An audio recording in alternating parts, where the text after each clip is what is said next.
जेहेतु आज नवजोवन दर्शन में अगणित भक्त दर्शन कर आठटार 9टा रही है पारिमणिक दर्शन और 9टार 10:30 समय पर्यंत रही है सर्वजन दर्शन और यही समय आम कह लक्षाधिक भक्त दर्शन करते जेहेतु 15 दिन धरी महाप्रभु से श्रीमुख देखिपार नथिले से सौभाग्य लाभ आज अर्जन कर समस्ते देखी अनेक आनंदित होती जेहेतु राति पाइले महाप्रभु से विश्व प्रसिद्ध घोषता रही समस्त मन में से आवेग रही आम महाप्रभु रथ पर दर्शन करूँ और निहत भाव जो भक्त श्रद्धा आम गोटे गोटे कर प्रतिज्ञा नौलू किपरि महाप्रभुंर से जो रथारूढ़ महाप्रभु को दर्शन करेंगे समस्ते से चातक परी चाह बस से मुहूर्त को और अंपटे जेहेतु दुईटी रथ संपूर्ण भाव पहुँच सारी सिंहद्वार निकट में आ गोटे रथ रही कि समय आसी पहुँचब मुझे जो भाई कहूली जो रथर दिग कथा कहूली कारण रथर दिग आप देखिपे जो नाली पताका देखुंट ये धरी एक छिड़ा होती रथ उपर जड़े नाली पताका धरी छिड़ाई से दिग अनुजाई महाप्रभु रथ आसी लगी था देखो सीधा सड़क से दृश्य जो रथ मोड़ होता है से मोड़ अनुजाई ये पताका घुंची थाए सेपटे रथर उपर सी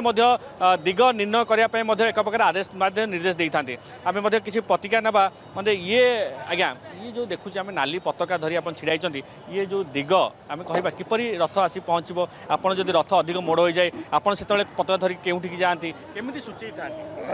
पताका ठिया मोड़ हो गले से रही जाइबनी मोड़ से रथ मोड़ हो जाए ये रोटी से आज्ञा ये मोड़ हेनी आज्ञा आज्ञा आज्ञा आज्ञा सी से सीधा देखुथे मोर मु सीधा देखुथी सी प्रभु इच्छा है सीधा आसवे प्रभु इच्छा ना से बंका टंका रही आज्ञा सब बराद निश्चित भाव शुणुले कारण प्रभु इच्छा कारण आप से डाहुक कथा कहतु से घंट नाद्य कथा कहतु कारण समस्ते से प्रभु ऊपर से छाड़ी प्रभु इच्छा ना रथ आसी पहुँची पारनी और रथर जो मोड़ कथा कहुचे से सब प्रभु इच्छा प्रभु को लीलामय ठाकुर जेहेतु से लीला जेहेतु कर निर्देश ही सब कार्य हो निर्देश ही आसी पहुँचुची रथ और देखु से दृश्य और आउ कि समय पर पहुँचब से दिव्य रथ पहुँचब समस्त मन में से व्याकुल रही जो आज कथा जो कहुच्छे नवजोवन दर्शन कारण दीर्घ 15 दिन अवसर पर अगणित भक्त को महाप्रभु दर्शन देते श्रीमंदिर में आज सका चक्का अपसर मंगल आरती सरी अवकाश पूजा जय विजय द्वार मैलव नीति कर द्वार फिटिला यापर अन्य नीतिकांति बढ़ीला और सर्वसाधारण दर्शन होता आप देखु से हरिबोल हुड़हुड़ी प्रकम्पित होची बड़दाण्ड समस्ते से दिव्य मुहूर्त को चाह बस आम कह गोटे पर गोटे जेहतु प्रतिज्ञा नौ आम से भक्त मैंने से दिव्य मुहूर्त को चाह बस आम आउ किसी प्रतिज्ञा ना आज्ञा कौन कहवा महाप्रभु रथ आसी पहुँची राति पाइले महाप्रभु खुशी बहुत खुशी सार आम बहुत संबलपुर बरगढ़ भोटली आसीचु आम बहुत खुशी आज सकाल टू आसिक ठिया है भगवान को देखापी दर्शन करने ताकि रही काली भी रर दिन भी रीन दिन आम रही दर्शन करके जीवो गड़ी गड़ी आसूची से मन में अनेक खुशी अनेक जो आवेग रही से आवेग कही हम ना सार भगवान को देखापी एत आवेग अच्छी से मन प्रकाश करने संभव नुह से कौन कह बहुत बहुत खुशी आमे बहुत खुशी अच्छु से रथ आसूची से रथ को देखी आमे बहुत बहुत खुशी अच्छु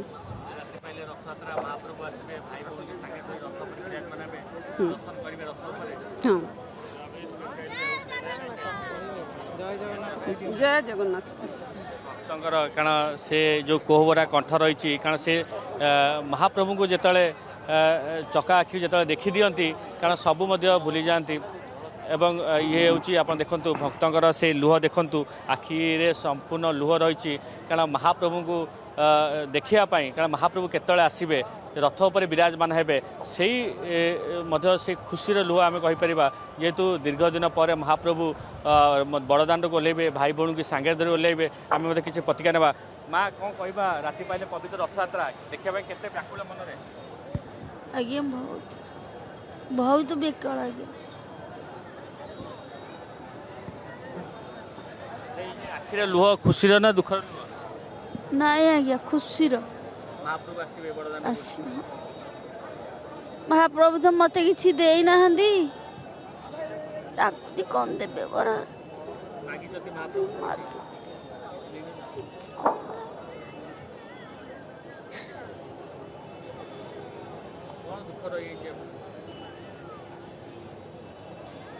ଜଗନ୍ନାଥ ସବୁ ଦୁଃଖ ଦେଇଛନ୍ତି